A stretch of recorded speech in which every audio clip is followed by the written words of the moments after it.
ICE vehicles? Well, ICE. Yes, I shouldn't have said ICE, whatever. Internal combustion engine. ICE. Okay, I got you. I was like, ICE. Not, It's like, what are you talking about? all right. But I like my snowmobiles. I like my snowmobile. Leave me alone.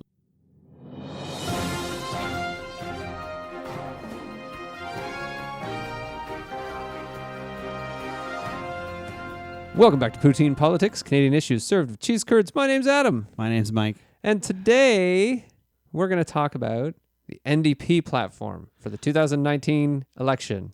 Why? Because promise made, promise kept. Woo! All right. But before we get there, on our Canadians for Tax Fairness episode, I made a mention about doing something for Patreon.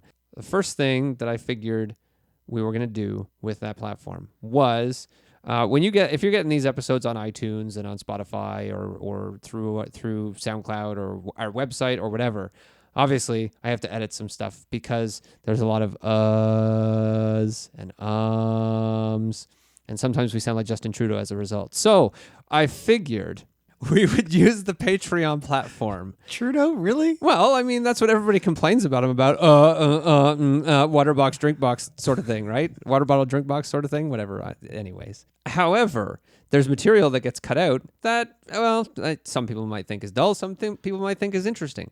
I'm putting the full unedited episodes up on Patreon. Now, unfortunately, I didn't start that way, so it only starts from episode 9, which is the Canadians for Tax Fairness, but every episode from that point, I will keep a master copy, unedited, and I'll upload it to Patreon. It'll be available to any patrons on there.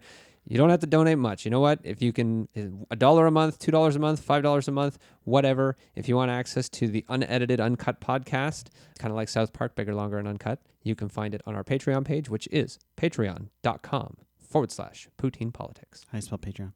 Patreon. Yeah, I didn't think ahead when I was editing episodes, the first, I guess, 8 episodes. I was like, I just want to cut these things, and then I'm like, wait a minute. People might want to hear some of the stuff that we talk about that doesn't end up in the final episode, because there are certain topics and things like that end up getting cut out of episodes. So I'm like, well, some people might want to hear about that stuff. No, listen. We never go off topic, and no one flubs, and I don't mumble. Yeah, so okay. We're good. Yes, exactly. So if you want to prove us wrong, give us some money, go on Patreon and listen to the unedited, uncut episodes. Now that housekeeping's done, the NDP platform, yay! So I voted NDP in 2011 in the federal election, and I'm trying to think, did I vote? And I honestly don't remember if I voted NDP or if I voted Green in the 2018 provincial election. I know I didn't vote PC, and I know I didn't vote Liberal.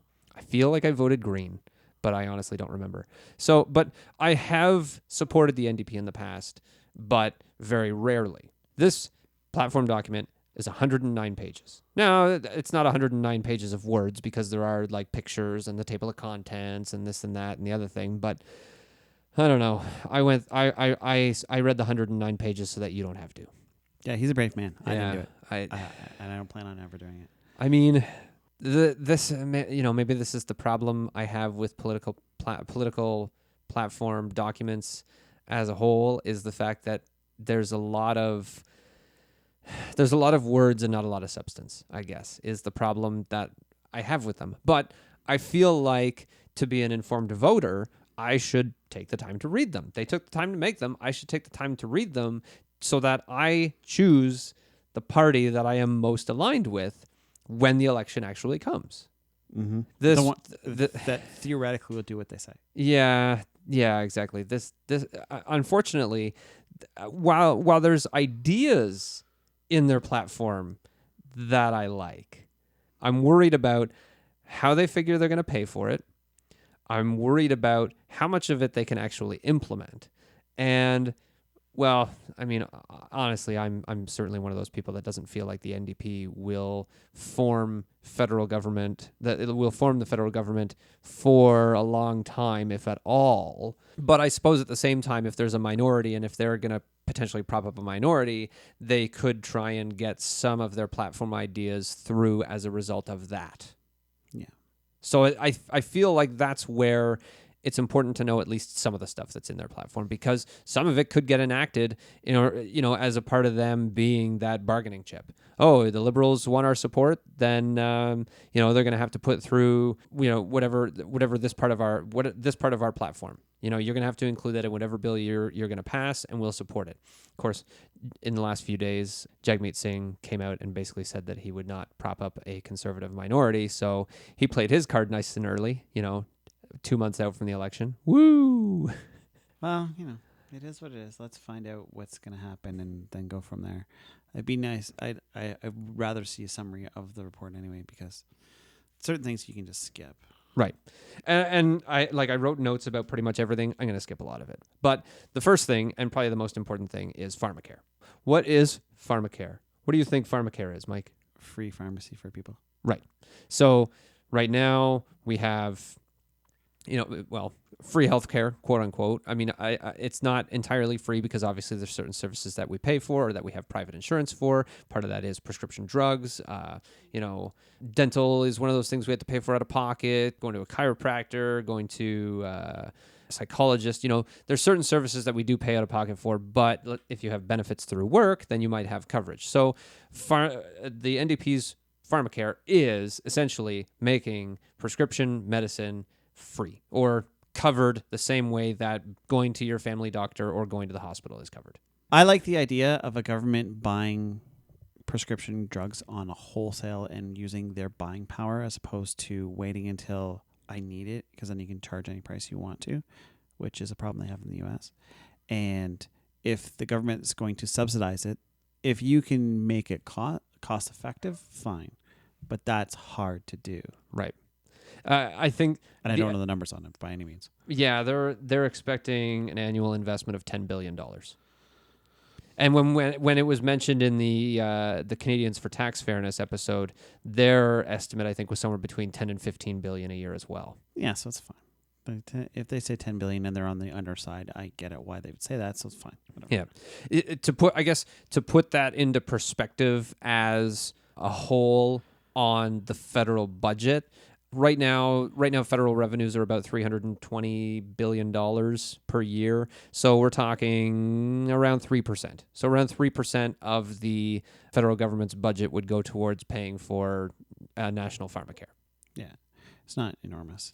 It's doable. It's just, like I said, you're going to have a cost somewhere else. Right. It might be overall GDP if they're going to raise taxes. Yeah, well, and there's some tax increases in here, obviously, to help cover it. I'm going to get to that probably closer to the end, because it was closer to the end of the document. That was one of the things while I was reading through. I kept like, when are we going to get to the part where they say how they're going to pay for all of this stuff? And it was pretty much at the back of the document. Oh, by the way, we're going to do this, that, and the other thing. Oh, that's how you're going to pay for it. Okay, all right. Now that you've been also somewhat vague about that, great. Because the NDP is very much a pro-worker, pro-union. They are I would say they're pro-small business as well, based on some of the stuff I was reading in the platform. Kind of what they're hoping is that this is going to save a lot of people money as well, because let's say for a company that offers its employees benefits, the benefits plans, like with pharmacare, the benefits plans wouldn't have to cover prescription drugs anymore, which can be an expensive part of most benefits plans. And also gives employers more of a bargaining tool. So if you're a small business, can you compete against somebody who's offering full drug plans?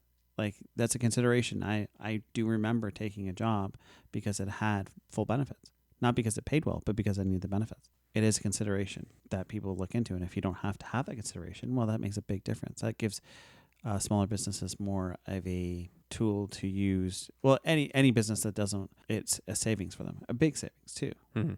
It is a savings. It's like a tax credit. Yep. In a way. Yep. Well, for the businesses that were doing the right thing in the first place. If you weren't doing the right thing in the first place, you don't get the tax credit. Well, I have no sympathy for you either. Right. Yep. Right? Like, don't cry me a river because you're not offering your employees benefits and somebody else gets a reduction in their stuff as a result. Right. Boo-hoo. Well, and I mean, if they have a reduction in their expenses, yeah, their taxes are going to go up, but it's not like it's 100. It's not like tax rates are 100%. right? Like as the employer, if I've got 10 employees and every year the cost to offer prescription coverage under the benefits is say $600 a year per employee, so that's $6,000. It's not like that $6,000 turns around and goes to the government. If your profit goes up by $6,000 and you're an incorporated business, the taxes you're going to pay on that is less than $1,000 on that additional profit.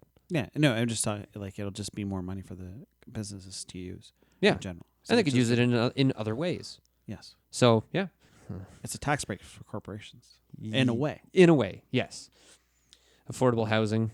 So apparently they guarantee 500,000 units of quality affordable housing built over the next 10 years.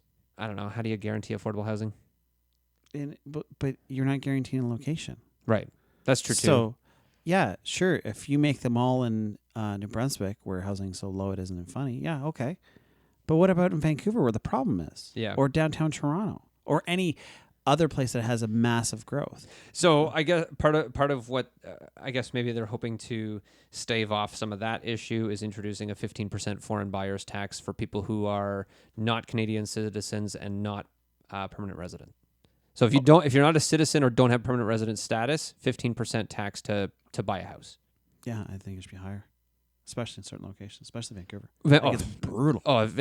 Vancouver is so much of it has to do with crime and money laundering and such anyways. If you're money laundering, you're not going to get that person, but they'll get a straw man to do it. If you can discourage it, right? And now as people say, well, you're discouraging foreign investment. Yeah, you're discouraging foreign investment in residential, though. Yeah. I like foreign investment. I don't like foreign investment in residential. Yeah, no, I absolutely. You know what? Foreign investment in like commercial, like say a large commercial property or something like that, that's not a problem. It's not a problem at all. Same in industrial type complex. I mean, some people have an issue. Oh, Chinese companies are coming in and buying Canadian companies, and it's like, well, yes. Do I have a problem with that? Yes. At the same time, let's say if that Canadian company was facing financial struggles and potentially was, I don't know, going to go bankrupt or something like that. Well, it's like if a Canadian company is not willing to come in and say bail out or buy that Canadian company that's failing, somebody should be allowed to do it. Yeah. Yeah. Do I think there's a tax should be on it? There could be a tax, but my biggest concern is the residential, because everyone should be aware that that's a good way to quickly increase pricing. Right. Drastically. Yes. And that can make certain places unaffordable for people. Post-secondary education, capping and reducing tuitions, and then eventually building towards adding post-secondary education as part of the public education system, and essentially getting to the point where it would be no tuition. There shouldn't be tuition anyway. It's an absolute joke. That's not. Like tuition fees are going up. Why? Yeah. If you want to have an educated society, make it free. I would have a better education right now if it was free. The only thing stopping me is money. Think about that for a second. Yeah. Like, it's not a desire. It's not an ability. It's money. So if money's my barrier, then you're making it an income level barrier. So if I had more money, yeah, I could go get my whatever. But right now I can't do it. Right. Because I don't have the money to put into getting the education. I've looked at going back 3 times. And it's because I didn't grow up in a family that had a lot of money. Right. And you kind of have to, both of us, we're both parents, we kind of have to look forward and see, I mean, our kids, if they're going to go do any sort of post-secondary education as it stands right now, it's going to be even more expensive for them if things continue the way they're going. Yeah.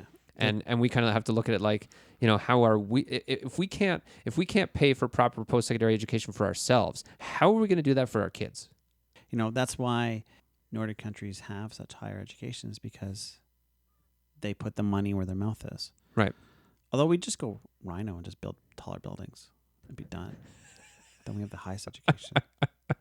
Then we're number 1. Right? That's right. We're gonna build. We're gonna build the schools twice as tall. Adjustments to EI, so employment insurance. So right now, to qualify for EI, say when you get laid off from work or something like that, you have to have 600 hours. So they want to reduce it to 360 hours. No. Why not? I've seen too many people take advantage of EI as it is. If Okay. they had a plan in place to take advantage of EI, or repeat offenders, the people that work seasonally, basically, to take advantage of EI, Right. You're giving them 360 hours now to take advantage of EI, not than 600. Yeah, so they don't even necessarily have to put in as many hours in order to. And the other part to this as well is, so I think right now income replacement rate with EI is 50%, if I'm not mistaken, and it has a cap, and they're talking about increasing the replacement rate to 60% and guarantee a minimum payout of $1,200 a month. Yeah, like you're asking for abuse, and you're asking employers to abuse it too, right? You're asking employers to do more seasonal work, because who wouldn't want that gig? I have to work for how many months, and then I get a seasonal insurance. I'd rather see it if they can better police it. Yeah, but how do you better police it? Like there's so many problems with it, right? So no, 600 seems fine to me. Mm-hmm. Some of the other changes they mentioned about EI has to do with parental leave, where like one of the options they have in there is you have the choice to say make your parental leave shorter, and as a result increase how much you receive with each payment. So let's say like instead of taking the 12 months, you take 6 months and get paid the same amount as you would if you took 12 months, right. Or even further extended parental leave when you have like twins, triplets, or anything like that. Interesting. It sparked my interest. It just. I mean, I think we're both past the point of having any more kids, anyways. So for us, it's not as relevant for us. I'm just I'm thinking back when we were like that. Actually, we got snookered both times. What happened with my wife was that when she was on mat leave, they laid her off and bought her out. Oh. So guess who made all that income? Right. So didn't get it. Yeah, that sucks. And the other time we were private contractors and we lost the contract. Oh right, and you were self-employed. So so at the time, just before it happened, we both lost our jobs. Right. We both worked at the same company. That's been my paternal leave. Okay. Yeah, your parental leave was getting let go from your contracted work. Hey. And then I had to take a benefits job. Fun. Re-energizing a made-in-Canada auto industry. Just stop. I mean, I know that there's people that they want manufacturing to come back.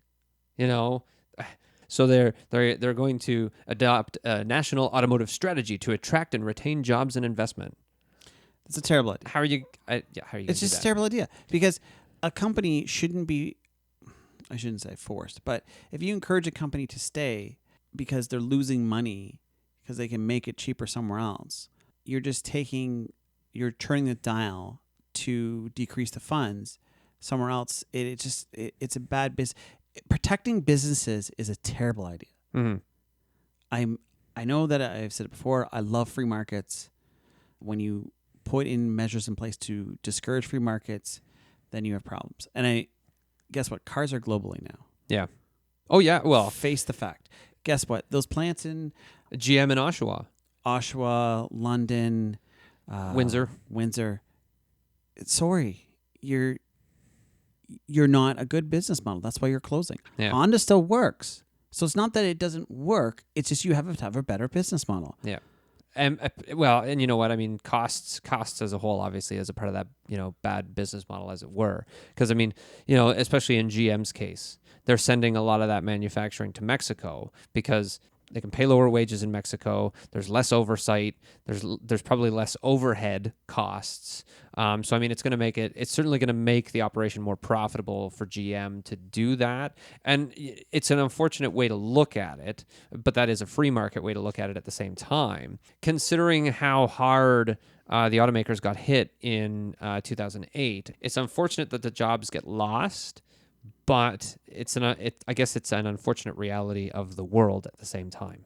Right. Like it used to be where, because the manufacturing jobs, like in car plants, they had so much power with their unions, they could demand more and more money. Well, eventually you've just priced yourself out of having a job. And that's free market mechanisms. Yeah. Like if you price yourself out of a job, you don't have a job anymore. Yeah. right? Like I can demand more and more money, but if they can find somebody cheaper for me, and I'm not better that much systemically better, then they're better off to hire maybe two people as opposed to just me. Yeah. But that's free market dictating it.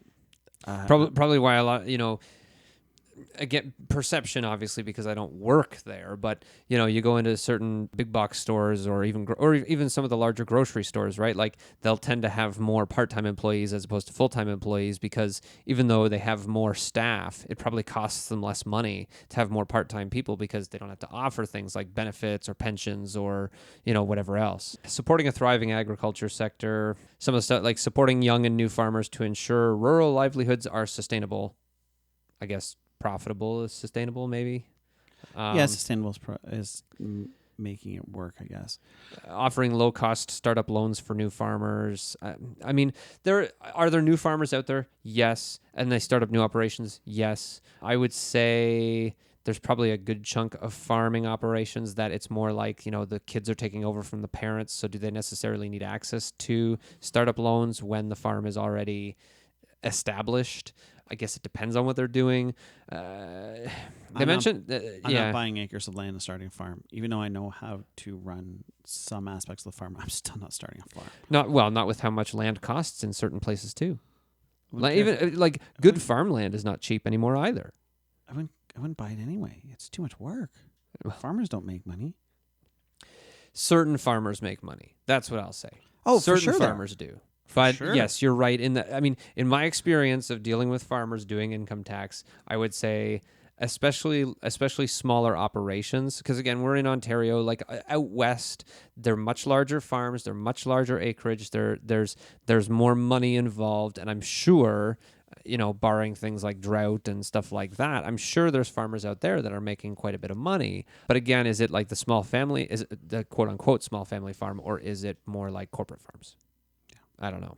I don't know. I don't know enough about the market out west. I know enough about the market in Ontario, and I would say the average family farm is not making money. So improving where we live and work. So large-scale building retrofits to reduce energy demand.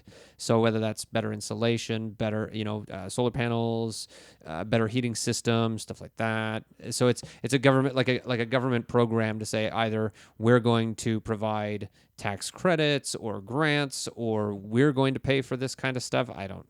There's no details. There's no details. They're just gonna do it. What are they gonna do? There are documents out there. We talked about these documents. They should use them. Go with plans that work. And you can say, listen, this will save money because somebody else has done the calculations for us. Mm-hmm. Somebody has. So use those. Yeah. Don't come up with these ethereal, we're going to make them better. Yeah. Well, I mean, exactly. We did an episode on it. Platform for tax fairness. You know what? Honestly, that thing's out there. And this is why think tanks exist. Mm. They come up with ideas. Governments should look at those ideas. Never mind the fact whether a think tank is left-wing or right-wing or whatever. Ignore that crap. If they have a good idea, use it. They have better ideas than most corporations do. Yeah, they're called think tanks, not political idealism. Okay, so changing how we get around. So one of the things they mention here, and in a country like Canada, this could be difficult, but I have a semi-solution to it. I'm not saying that it's my solution, but I have a semi-solution to it. So moving towards 100% zero-emission vehicles in the country by 2040. So essentially, by 2040, no internal combustion engine vehicle can be sold in Canada. So we're talking 21 years. Can they be on the roads, or they just can't? They can be on the road. They can be on the roads. They can't be sold.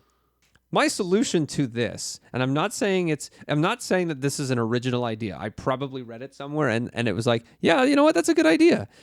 Why do gas stations not have superchargers? And you know what? When an electric vehicle shows up, maybe they can charge the car to like 80% in 20 minutes. Charge them $25. Charge them 30. You know what? A person that's driving an electric vehicle, I'm sure they'll pay that. It might suck in comparison to the fact that if they plug in at home, well, it's only going to cost them, I don't know, like $2 to charge their car to full. But if you're taking an electric vehicle on like a cross-country drive, why every gas station, or maybe not every gas station, but why a large majority of gas stations can't implement something like this because that's another customer. The best way to do it is I don't like bans for the most part, but you can make it more cost effective for everybody involved by dialing. And I love the framing dialing. So you say, okay, we want more electric cars on the road. How can we get more electric cars on the road? Let's give them subsidies. Okay, so if you buy an electric car, and don't make it rebates, don't make it tax returns, make it right on the actual ticket price.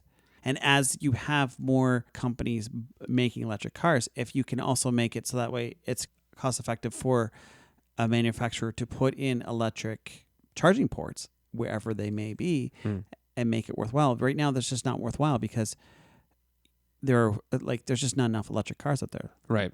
Like although that is changing. That's definitely changing. Especially Tesla. Tesla's just coming through like mad. Oh yeah. So well, no, you know what? Because now they are actually delivering vehicles in a reasonable amount of time. If you go on the Tesla website now and you want to buy a Model 3, the delivery time is 3 weeks. Yeah. I don't even like Chevy has the Bolt. That's their fully electric vehicle. I don't even think they can deliver that fast. No, it's a little bit different. It's a different business model too. Yeah, that's true. Much different. Like they have dealerships, things like that. And I don't even want to get started on my problems with dealerships. So if you can make it so that way, and the more electric cars on the road, the more incentive it is for the local gas stations or the bigger gas stations to start offering electric as an option. Mm-hmm. Right now, you only see them in malls because, well, people can leave it in charge and then go and do their shopping and come back. Yeah, or I think they have them at like the service or the rest stops in Ontario as well. Yeah, but even still, they've only got maybe 4 spots, which might be enough right now, but at some point it won't. Yes, and so like I said, Hopefully. Eventually, it's coming, and that's how you get it. But to say, oh, ban it, you got to do more than that. Banning it doesn't prevent it because I still would like to buy a car. I like as much as electric car is amazing. If I'm a car buff, I may still want to get a supercar of some kind. Yeah. Oh, but Tesla has a supercar. A real supercar. Hey man, it has a top speed of I think 400 kilometers an hour. It's not a Veyron. Well, okay, fine. It's not a Veyron. Yes, you're right. You're right. It's not. It's not a $5 million vehicle. It's a $250,000 vehicle. It's not a Senna. Come talk to me when you have a Senna. I mean, those hybrids. Yeah. Right? Like the McLaren hybrid, the one that actually isn't really a hybrid because it doesn't. Yeah, sure, you can run an electric, but who's running that car in electric? No, You're nobody is. Hybrid. Nobody is. So that way you don't get any lag between shifting. Okay, I just want to mention this point because we talked about it in the Canadians for Tax Fairness episode. Apparently I have a more up-to-date number on how much Canada spends on oil and gas subsidies. Oh. So in that episode, it was 5 years ago, the number was $1.6 billion. So that was 5 years ago. What do you think it is now? 1.7? 3.3. Oh. In 5 years, apparently, the subsidies have doubled. So, and apparently, on oil and gas subsidies, we have the highest per capita of the G7 nations. I could see that. Yeah, because we are a big exporter, and we're a resource heavy country. Yes. So I mean that there's I guess when you look at it, there's reasons behind it, but at the same time, it's like again, like you said earlier about businesses fail. You know, like do they really need subsidies? No, like listen, if your business can't function without the subsidy, I'm sorry, you picked the wrong business. Protecting pensions for everyone. Okay, so making pensioners the primary creditors when companies go bankrupt. So think about the Sears situation. Oh, okay. So the problem in the whole situation with Sears going bankrupt is that the executives got their big bonuses for whatever reason because it's like the company failed. Why do you get a bonus? Or you know, I think I don't remember if it was the CEO or just one of the top stockholders. Got like a big dividend from the company while it was going bankrupt. Meanwhile, the pension fund has been underfunded for a long time and now is basically to the point that the people that were getting pensions through Sears are either getting a fraction or their pension's gone because of everything that's going on. So trying to protect pensions over a CEO's bonus. I agree with that almost wholeheartedly, and I know why businesses have done it this way, because if you're the president, you're going to make sure that if something goes wrong, you're going to get paid first. Yeah. Oh yeah. Like so. That's just common sense. Like if you can do it, why wouldn't you? Right, and I guess what their another one of their intentions to put into law would be to prevent companies from paying out bonuses and dividends when pension funds are underfunded. Okay, fine. That Uh, would be hard to do. I think it probably would be as well. There's obviously less and less employment out there that has pensions available, but even for the ones that still do, they should be protected because yes, while the employer does put in a chunk of money, the employee does as well. The employee puts money from their paycheck into those pension funds. Well, even if the employee doesn't, part of the job is that your pension should be protected. It's supposed to be a situation where you're supposed to put money aside to allow me to retire. That's the idea. Yeah. Right? It's like a RSP for a company. Investing in rural communities. So one of the things that they mentioned under this is postal banking. So Canada used to have a postal bank. And the idea is that like one of the problems that's been happening recently, and we've seen it around here, a couple of the smaller towns close by where they've got maybe like 1-2 bank branches if they're lucky, and they're closing. And never mind the fact that I think of the top in the top 10 profit making companies, well, all 5 big banks are in that top 10 in Canada. And I think 4 of the top 5 are banks for most profitable companies in Canada. But they're closing these rural branches because they're saying, well, there's not enough customer base. And it's like, well, that's not why you're closing them. You're closing them because it's a way for you to cut costs and make more money because your shareholders want you to make more money and increase your dividend every quarter or every year. So postal banking, the idea behind postal banking is that, well, most small communities, and especially rural communities, have a post office. So implement a banking system through the post office. Yeah, that's one way to combat it. I mean, you can't really force a company to say to keep a bank open if it's losing money, right? If bank's losing money, I mean, I'm sorry, that's a branch, that's economics. And with people having the ability to not even venture into the bank to do 98% of their banking, right? Yeah. Like you can get your paycheck scanned and send, like you can get a check scan on your phone and send it in. I don't need to see a teller for that. The money's not there. Making every vote count. So bringing in mixed member proportional voting, and part of doing that, having an independent citizen assembly to recommend the best method. Or you could just use one of the methods that's already out there. If you have a referendum voting on like mixed member proportional, what you don't want to do is what Ontario did, which was have a supermajority where you specifically outline exactly what strategy you want to have, because no one's going to vote it in.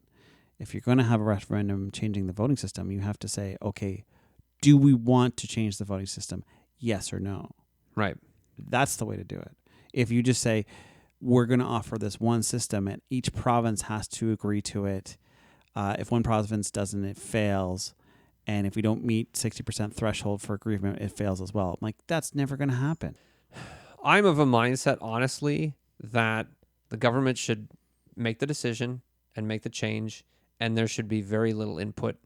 Because I feel that if we allow, we had a referendum in Ontario in 2007 about it, right? It failed stupendously. You know, like it had no chance of passing. No, and any referendum for voter reform has had basically no chance of passing either. The problem with what happened with electoral reform with the Liberals was with the current Liberal government is that they had a particular form of electoral reform, like how they wanted to change the voting system, and what they wanted was not what was recommended by the committee that was working on it, and it was also like looking at it. So the Liberals wanted single transferable voting, and with the way that single transferable voting works and how the majority of people in Canada vote, if we had gone ahead with what the Liberals wanted, we would likely have Liberal majority governments in this country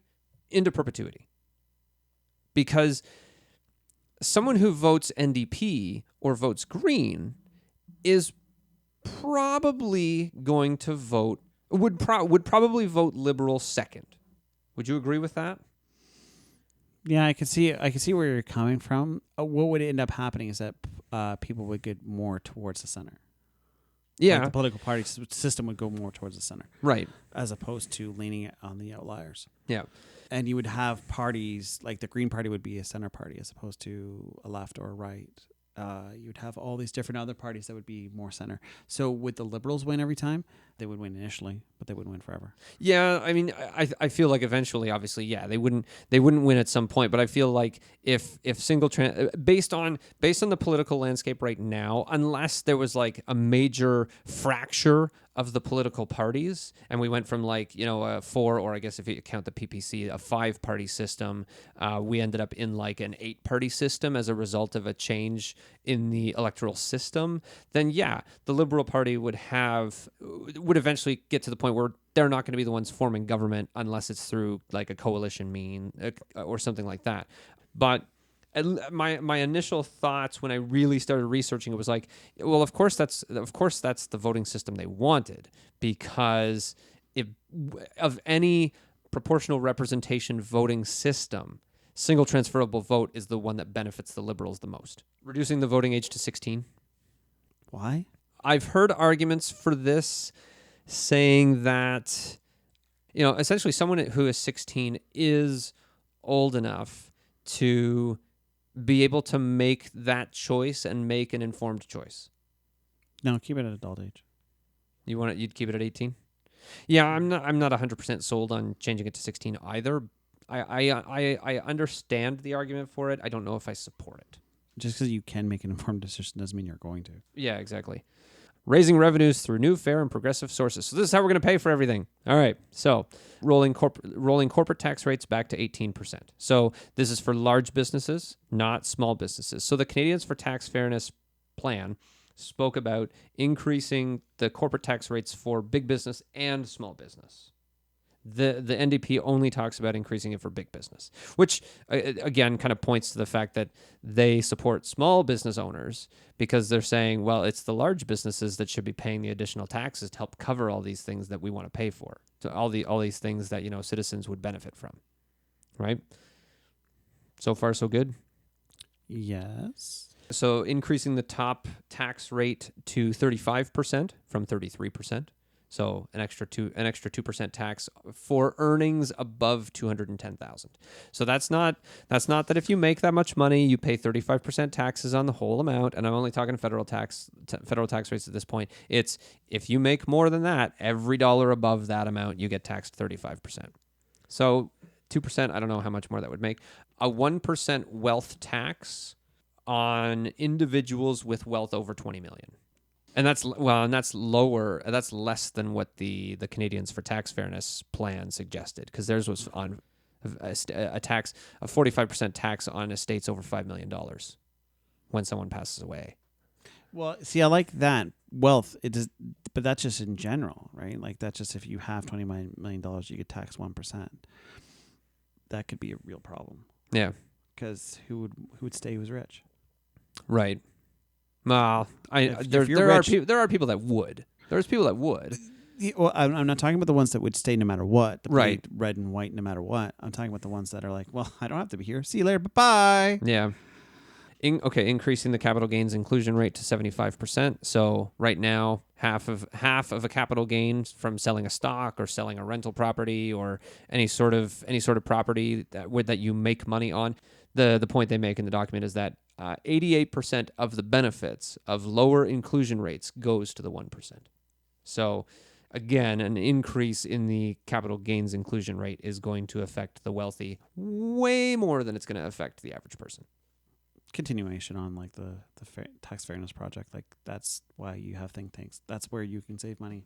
That's where you can gain the money. And that's how they're going to plan on filming. Why don't they have like the anybody crunch numbers?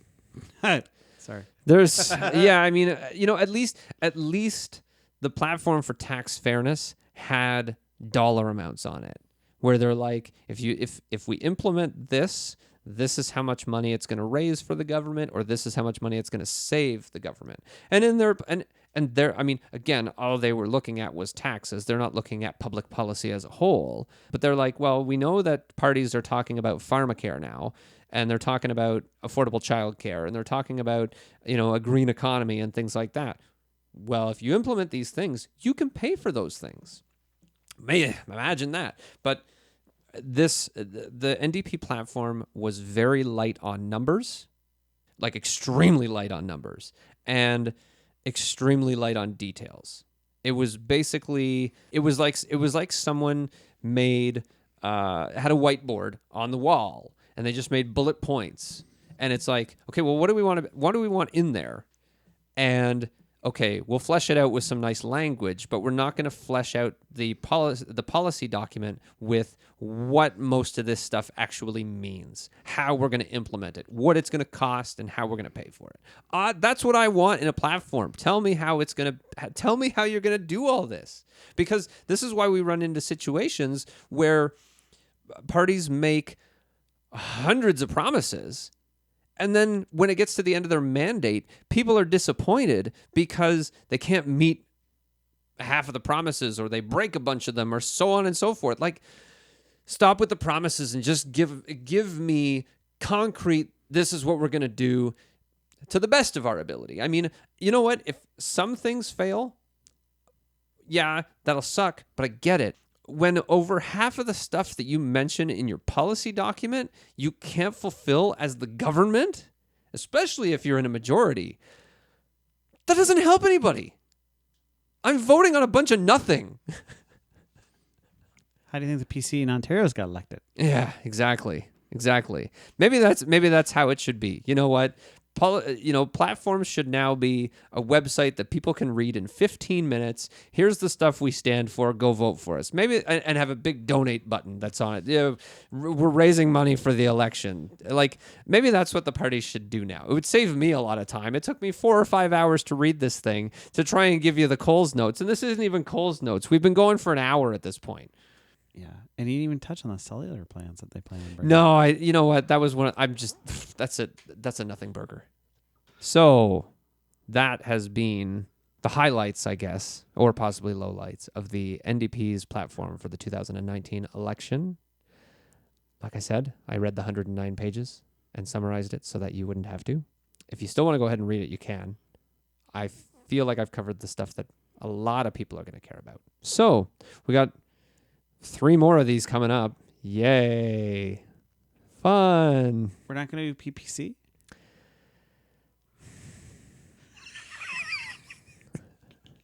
I mean, I guess they're running somebody in every riding. Yeah, that's exactly how I feel. No. Maybe we should do the Bloc Québécois. The Communist Party. Wait. You know we have a Communist Party? Yeah, I know we have a Communist Party. I'm just... the way I see it, there are 4 major parties because there are 4 major parties that have had people elected. So that's what we're going to cover. Technicalities. Yes, that's a good technicality to have, though. Anyways, this has been Poutine Politics. My name's Adam. My name's Mike. We'll talk to you soon.